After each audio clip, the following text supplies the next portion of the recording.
Are you a solo quilter or a member of a group that gets together regularly to quilt? I've done it both ways, and today I want to share my recent experience going on a quilt retreat. Hi, I'm Andy, and this is True Blue Quilts, a place to enjoy, experiment, and excel as you quilt. Let's take a look at all my supplies, and I'll tell you some stories about my recent quilt retreat. Here you have it. This is what I packed for a weekend quilt retreat. I was there for just 4 days. We left on Thursday, came home on Sunday. So I had 3 nights. And basically my general rule is to pack 1 project per day that I'm going to be gone. Especially if it's something that I'm starting from scratch. You know, I just have the fabric picked out, so I know I'll have time to cut and sew and chat and, you know, maybe go on a shopping excursion. Lots of fun things happen on quilt retreats.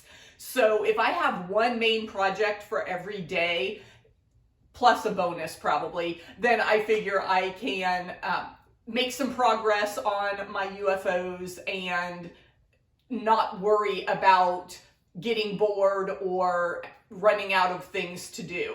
So first is the sewing machine. I've got a little Janome Gem that packs in this carry case and is a great size and weight for travel. So I definitely recommend getting a carry case for your machine.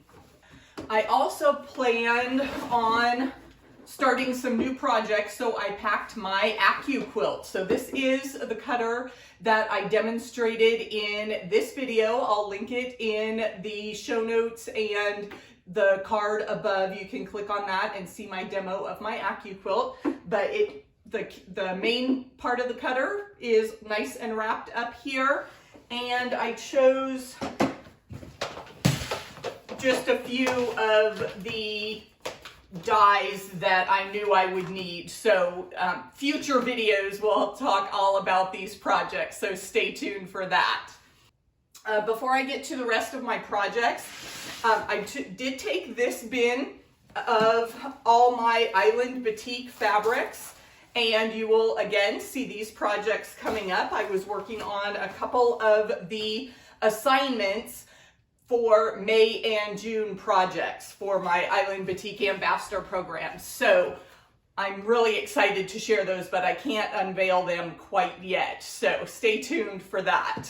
I have a block of the month program going on, so I was working on some of those paper pieced blocks, but I had all the fabric and most of the paper piecing foundations that I needed for this project. So I like to keep all my projects in their own containers. So these tote bags that you collect at different events are great for organizing your patterns and your fabric.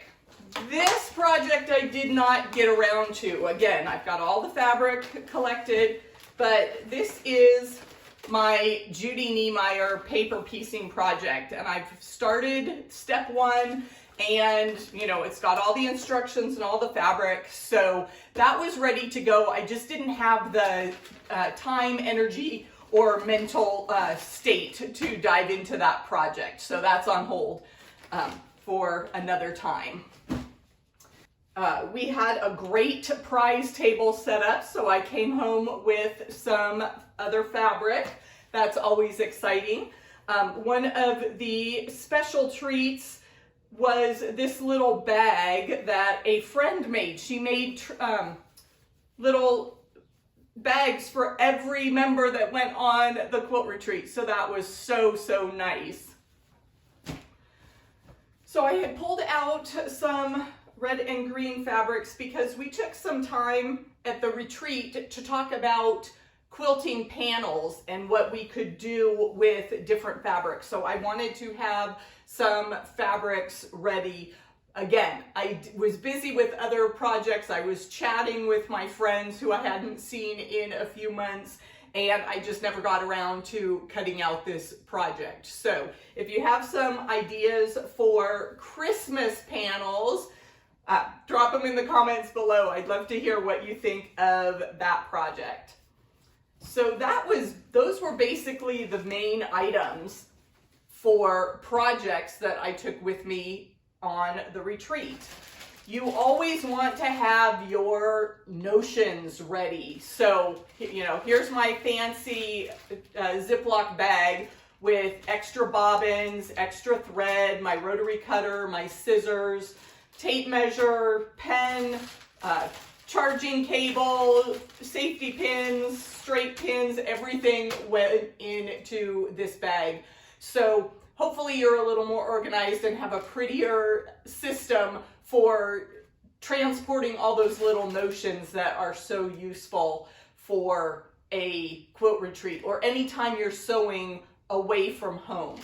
You definitely want to invest in a travel size cutting mat. I always use my small ruler, but this portable cutting mat and ironing surface is awesome for keeping right by your machine. I personally don't have a little iron that I carry back and forth, so check with your retreat space to see what their iron situation is. Some places actually limit the number of irons that are plugged in because they have a tendency to throw the circuit breakers if they get overloaded with tons of people plugged in. But you just coordinate that and set up a cutting station and a ironing station, and people can rotate through and visit with each other as they're up and down from their sewing machines. So let's take a look at the actual space. Here is our retreat space. You can see some people cutting and pressing. Everybody has their own workspace and lots of fun conversation. And then we kept our prize table in the corner. So what questions do you have about attending a quilt retreat? Are there any tips that I left out in the planning process? Leave me a comment below. And in the meantime, check out this video for a quick and easy quilt project that you can start on next.